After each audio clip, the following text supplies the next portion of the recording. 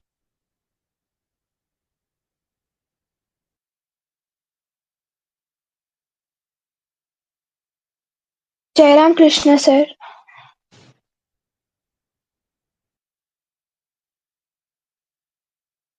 Jayaram Krishna sir.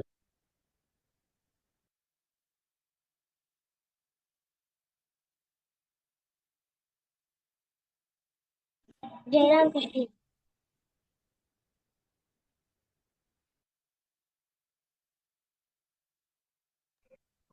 Jayaram Krishna sir.